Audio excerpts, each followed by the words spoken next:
Welcome to Telugu focus TV. నేను మీ శ్రీనివాస్ రెడ్డి. జగన్మోహన్ రెడ్డి గారు ఆయనలో ఒక మెంటాలిటీ అయితే ఉంది. నేను మారను, నన్ను అర్థం చేసుకోండి ప్లీజ్ అన్న మెంటాలిటీ అనమాట. ఆ రకంగా ఉంటుంది. ఇంతటికి ఇప్పుడు దీనికి సంబంధించి ఒక వార్త అయితే సామాజిక మాధ్యమాల్లో చక్కెరలు కొడుతుంది. అదేంటో కూడా ఈ వీడియోలో మనం తెలుసుకుందాం. మీరు కనుక జగన్మోహన్ రెడ్డి గారి అభిమానులు అయితే ఆయనకి సంబంధించి మరిన్ని అప్డేట్స్ మీ ముందుకు తీసుకొస్తుంది మన తెలుగు ఫోకస్ టీవీ ఛానల్. కాబట్టి సబ్స్క్రైబ్ చేసుకుని పక్కన ఉన్న బెల్ బటన్ నొక్కి జగన్మోహన్ రెడ్డి గారి పైన మీకు ఎంత అభిమానం ఉందో తెలియచేయండి. అలాగే కామెంట్ రూపంలో కూడా తెలియచేయండి.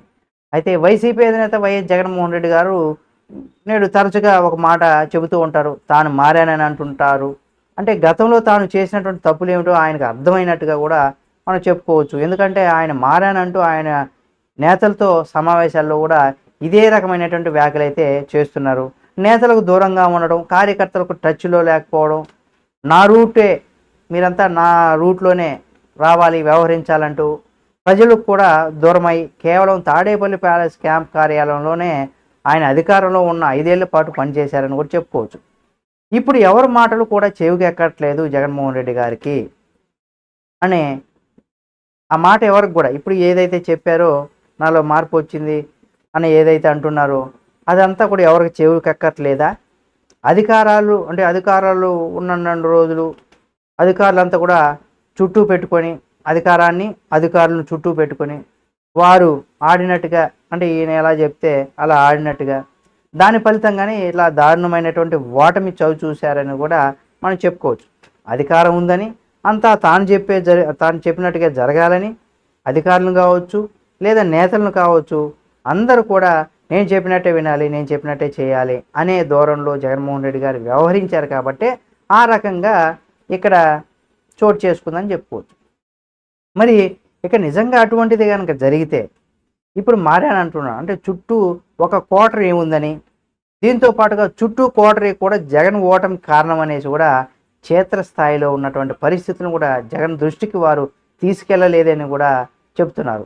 ఇది గతంలో చాలామంది చెప్పుకొచ్చారు. ఎవరైతే పార్టీ నుండి బయటకు వచ్చారో వాళ్ళంతా కూడా ఇదే విషయాన్ని చెప్పుకొచ్చారు.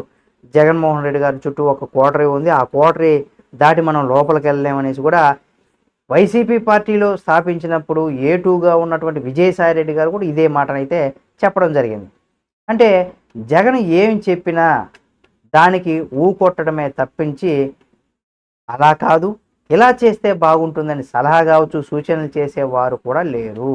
అసలు జగన్ వింటారా అంటే వింటారని ఎప్పుడు కూడా అనుకోలేం. కానీ కనీసం ఆ ప్రయత్నం చేసినా కూడా నేతలు కూడా లేరు. అధికారంలో ఉన్నప్పుడు ఆయన వ్యవహారం నడిచింది. అయితే ఇప్పుడు అధికారం కోల్పోయాక తర్వాత తాను ఏం తప్పు చేశానో కూడా ఇప్పుడు జగన్మోహన్ రెడ్డి గారికి అర్థమైంది. తాను తీసుకున్నటువంటి నిర్ణయాలతో ఎంతోమంది బాధపడ్డారు. తమ విజయం కోసం పనిచేసిన వారు ఆర్థికంగా నష్టపోయారన్న విషయం కూడా జగన్మోహన్ రెడ్డికి ఇప్పటికి కానీ తెలిసి రాలేదు. సంక్షేమ పథకాలు అమలు చేసిన, దీంతోపాటు రాష్ట్రంలో సంక్షేమం పథకాలు భారీ స్థాయిలో అమలు చేసిన ప్రజలు గెలిపించకపోవడానికి అనేక కారణాలు ఉన్నాయని చెప్పుకోవచ్చు. 40% ఓట్లు వచ్చాయని కూడా 3 పార్టీలు కలవడంతోనే కూటమి గెలిచిందని నచ్చజెప్పుకుంటున్నారు. కానీ నాడు తాను చేసినటువంటి పనుల కారణంగా 10% ఓట్లు పూర్తిగా దూరమయ్యాయని కూడా జగన్మోహన్ రెడ్డి గారికి అర్థమైందో లేదో తెలియదు. కానీ అటువంటి పరిస్థితి అయితే ఉంది. ప్రధానంగా మధ్యతరగతి కొన్ని సామాజిక వర్గాల వారికి జగన్ కావాలని దూరం చేసుకున్నారని చెప్పుకోవచ్చు. ఇక అనేక చోట్ల కూడా వైసీపీ ఎమ్మెల్యేలు కావచ్చు, కొందరు నేతలు కావచ్చు భూ కబ్జాలకు పాల్పడుతున్నారన్న పట్టించుకోవడం లేదని, 1-2 ఫిర్యాదులు చేసిన భూ కబ్జాలు చేసినటువంటి వారిని వెనకేసుకుని వచ్చారు. దీంతో తమ ఆస్తులు రక్షణ లేకుండా పోయిందన్న అభద్రత అయితే నెలకొంది. వాలంటీర్లే అసలు సమస్య. మరొక వైపు వాలంటీర్లు దారుణంగా పార్టీకి దెబ్బతీశారని చెప్పుకోవచ్చు. తాజాగా మాజీ మంత్రి గుడివాడ అమర్నాథ్ కూడా వాలంటీర్ వల్లనే తాము ఓడిపోయామని చెప్పారు. ఆ విషయం మనకు తెలిసిందే. మన ఛానల్లో వీడియో కూడా ఉంది, అది కూడా చూడొచ్చు. అయితే జగన్కు అర్థం కాకుండా ఉంటుందా ఈ విషయం? అయితే వాలంటీర్లు అన్ని పనులు చేస్తుంటే కార్యకర్తలతో ప్రజలతో పని లేకుండా పోయిందని, ఎమ్మెల్యేలు ఉత్సవ విగ్రహాలుగా మారిపోయారని చెప్పుకోవచ్చు.